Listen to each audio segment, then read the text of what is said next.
Hello guys, welcome back to my channel study point. तो आज हम स्टार्ट कर रहे हैं साइटोलॉजी, यानी कि जो कोशिका विज्ञान होती है। कोशिका विज्ञान किसको बोला जाता है? नॉर्मली जो सेल का स्टडी की जाती है, जिस सेल की स्टडी। तो सेल की स्टडी जो होती है उसकी साइंस को क्या बोला जाता है? साइटोलॉजी। तो आज हम क्या पढ़ने वाले हैं, यानी कि एक शॉर्ट वीडियो के माध्यम से। जैसे कि आपको पता है बायोलॉजी को हमारे चैनल पे बहुत सारे शॉर्ट वीडियोस आपको मिल जाएंगे और आने वाले टाइम में। वैसे तो जो सेल है ये अपने आप में एक बहुत बड़ा टॉपिक है, जिसके अंदर बहुत सारी चीज़ें जैसे प्रोटोप्लाज्म, साइटोप्लाज्म, इन सारी चीज़ें, माइटोकॉन्ड्रिया हो गया। माइटोकॉन्ड्रिया की वीडियो तो आपको मिल जाएंगी, और इसके साथ में न्यूक्लियस के बारे में, मतलब बहुत डिटेल में है। लेकिन सब ये 1 बाई एक छोटे छोटे टॉपिक्स के रूप में आएंगे, जिसमें आपको पूरी डिटेल में वीडियो मिल जाएगा। तो आप हमारे चैनल के साथ जुड़े रहें। चैनल पर नए हैं तो चैनल को सब्सक्राइब करें, वीडियो को लाइक करें और ज़्यादा से ज़्यादा शेयर करें। तो आज हम पढ़ने वाले हैं साइटोलॉजी, यानी कि कोशिका विज्ञान। यानी कि जो सेल होती है, सेल के बारे में जो इंपॉर्टेंट क्वेश्चन होते हैं वो हम आज डिस्कस करेंगे। बाकी इसके सेल के जो स्ट्रक्चर हैं, इसके पार्ट वाइज जो फॉर्मेशन के बेस पर डिवाइड किए गए हैं, सारी चीज़ें बैक टू बैक आएंगी। तो अगर हमारी वो भी वीडियो देखनी है तो आप चैनल को प्लीज़ सब्सक्राइब कर लें, साथ में बेल आइकन को प्रेस कर लें ताकि सारी नोटिफिकेशन टाइम टू टाइम आपको मिले। तो हम पढ़ेंगे सेल। आपको पता है सेल की डिस्कवरी 1665 में हुई थी। किसने की थी? रॉबर्ट हुक ने। और इसके बारे में जितने भी क्वेश्चन होते हैं नॉर्मली जो पूछे जाते हैं हर एक वनडे एग्ज़ाम या फिर जो भी आपके स्टेट एग्ज़ाम होते हैं, वो सारी चीज़ें हम इसमें डिस्कस करने वाले हैं। तो चलते हैं, क्वेश्चन को स्टार्ट करते हैं। तो सबसे पहली चीज़ आपको क्या याद रखना है? कोशिका विज्ञान। यानी कोशिका विज्ञान क्या होता है? पहली चीज़ तो यही याद रख लीजिए। तो कोशिका विज्ञान वो होता है जो कोशिका की स्टडी की जाती है। तो आपसे पूछा जाता है कोशिका का अध्ययन या the study of the cell क्या कहा जाता है? तो स्टडी ऑफ द सेल को बोलते हैं साइटोलॉजी। पहला क्वेश्चन ये क्लियर। दूसरा क्वेश्चन पे आते हैं। तो क्या बोला है कि कोशिका की खोज कब हुई, यानी कि डिस्कवरी ऑफ द सेल कब हुई? 1665 में। किसने की थी? रॉबर्ट हुक ने की थी। दो क्वेश्चन यहाँ से बनेंगे। पहली चीज़ कि सेल की डिस्कवरी कब हुई? 1665 में। कब की गई? किसके द्वारा? तो रॉबर्ट हुक के द्वारा।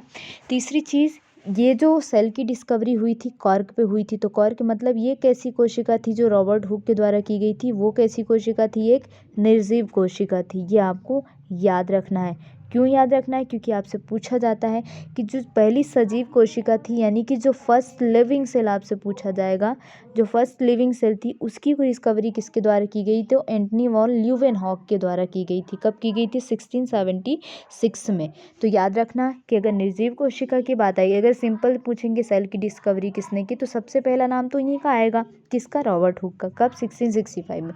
लेकिन अगर पूछेंगे कि living cell, first living cell किसके द्वारा रिसर्च की गई थी, तो ल्यूवेनहॉक के द्वारा। कब? 1676 में। ठीक है, आई होप 2 पॉइंट क्लियर हो गए होंगे। आगे चलते हैं। संसार की सबसे छोटी कोशिका। गाइज ये बहुत कॉमन क्वेश्चन है जो हर एक वनडे एग्जाम में पूछे जाते हैं और कई बार रिपीट हुए। तो सबसे छोटी कोशिका वर्ल्ड की कौन सी है? माइकोप्लाज्मा। माइकोप्लाज्मा कर लीजिएगा यहाँ पे। गैलेप्सिटिकम, ये कौन सी होती है? सबसे smallest cell in the world, और जिसकी लेंथ कितनी होती है? 0.1 माइक्रोन मीटर। ठीक। दूसरा कि सबसे बड़ी कोशिका कौन सी है पूरे वर्ल्ड में? तो शुतुरमुर्ग का अंडा, जिसको हम बोलते हैं ऑस्ट्रिच। तो ऑस्ट्रिच की जो सेल होती है इसके अंडे की, वो सबसे बड़ी होती है पूरे वर्ल्ड में पूछा जाए तो। आगे इसकी लेंथ कितनी होती है वो आप याद रख सकते हैं कि 170 mm से 135 mm का मल्टीप्लिकेशन में होती है। मानव शरीर की अगर सबसे बड़ी कोशिका पूछा जाए पूरे वर्ल्ड में, अगर मानव शरीर की पूछेंगे तो कौन होगी? तंत्रिका कोशिका, जिसको हम बोलते हैं नर्वस सेल। क्या बोलते हैं? Nervous cell. दूसरा कि सबसे छोटी कोशिका तो शुक्राणु, यानी कि स्पर्म। और कोशिका सिद्धांत किसने दिया था? तो स्वान और स्लाइडन ने। आपसे पूछा जाता है कोशिका सिद्धांत किसने दिया था? तो स्वान और स्लाइडन ने दिया था। आपसे ये भी पूछा जाता है कि इन्होंने कब दिया था। इनका ईयर याद रखने के लिए आपको बहुत सिंपल सी ट्रिक मैं बताऊंगी यहाँ पर। यानी देखो, नाम कौन सा बड़ा है? स्लाइडेन का, और दूसरा छोटा नाम किसका है? स्वान का। यानी पहले किसने किया था? पहले किया था 1838 में स्वान ने, और इसके बाद बड़े नाम वाले ने बाद में किया, यानी 1839 में। तो दोनों ईयर क्या हैं? बैक टू बैक हैं, यानी 1838 1839। तो आपको अगर कन्फ्यूज़न हो 1838 1839 तो याद रहेगा कि किसने पहले किया था, तो जो बड़ा नाम है वो बाद में करेगा, यानी बड़े ईयर में, यानी 39 में छोटा नाम ने पहले किया था। ये आपको याद रखना है। तो ये कुछ इंपॉर्टेंट क्वेश्चन थे। नेक्स्ट आगे बढ़ते हैं कि प्रत्येक जीवधारी की सबसे छोटी इकाई, इसे क्वेश्चन करके पूछा जाता है। तो क्या होगा आंसर? सेल। कोशिका के मुख्य घटक कौन से होते हैं? जीव द्रव्य केंद्रक, यानी कि हम जीव द्रव्य को बोलते हैं प्रोटोप्लाज्म। और दूसरा होता है केंद्रक, यानी कि इसका सेंटर होता है। ठीक, बाकी ये प्रोटोप्लाज्म हो गया, जितने भी सेल्स के सारे टॉपिक्स हैं, न्यूक्लियस हो गया, इनके सब अलग से वीडियो आज आएंगी, यानी एक एक टॉपिक को हम डिटेल में करेंगे ताकि आप बोर भी ना हो और अच्छे से सारी चीज़ें क्लियर भी हो जाए। वैसे थोड़ा सा मैं बताना चाहूँगी, जो प्रोटोप्लाज्म की खोज की गई थी पुरकिंजे के द्वारा की गई थी 1839 में। इतनी सी बात याद रख लीजिए, बाकी सारी चीज़ें बैक टू बैक आएंगी। आगे बढ़ते हैं। इसमें बोला है कि जीवन का भौतिक आधार है, तो किसको बोला जाता है? प्रोटोप्लाज्म को, है ना। प्रोटोप्लाज्म बोला जाता है जीव द्रव्यों को। और इसकी खोज अभी बताए किसने की थी? पुरकिंजे ने। कब की थी? 1839 में की थी। और एक मेनली इसमें सबसे जो मेन पार्ट होता है इसमें कार्बोहाइड्रेट होता है। ठीक है।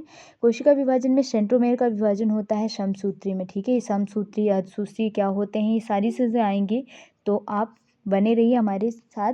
चैनल को सब्सक्राइब करके रखिए, साथ में बेल आइकन को भी प्रेस कर लीजिए ताकि आपको सारी नोटिफिकेशन मिलती रहे। कोशिका विभाजन में जैव उद्विकास, यहाँ पे उद आएगा, जैव उद्विकास में सहायक होता है अर्धसूत्री। तो क्वेश्चन ध्यान से रखना, अगर सेंट्रोमेयर की बात आएगी विभाजन होता है समसूत्री में, जैव उद्विकास अभी ये डिटेल में पढ़ेंगे हम आगे, है ना। रचना के आधार पर कोशिका को कितने भागों में बांटा गया है? तो 2। कौन कौन से होता है रचना के आधार पर? तो बता दूं, एक प्रोकैरियोटिक सेल होती है और दूसरी होती है यूकैरियोटिक सेल। ठीक। इलेक्ट्रॉन माइक्रोस्कोप की खोज किसने की थी? तो नॉल और रश्का ने की थी। नॉल और रश्का, ये दोनों साइंटिस्ट थे जिन्होंने इलेक्ट्रॉन सूक्ष्मदर्शी की खोज की थी, जो बहुत बड़ी इमेज, यानी छोटी से छोटी जो चीज़ें हम देख नहीं सकते आंखों से, वो हम माइक्रोस्कोप के थ्रू देख सकते हैं। संरचना के आधार पर पूछेंगे तो भी 2 भागों में बांटा गया है, यानी कि पहली चीज़ देखो, रचना मतलब क्या होता है? फॉर्मेशन। फॉर्मेशन में भी 2 और स्ट्रक्चर में भी 2।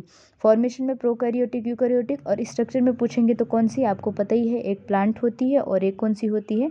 एनिमल सेल होती है, जिसकी सारी डिटेल आपको बैक टू बैक मिलती रहेंगी। शॉर्ट वीडियो के माध्यम से आपकी पूरी बायोलॉजी कंप्लीट हो जाएगी।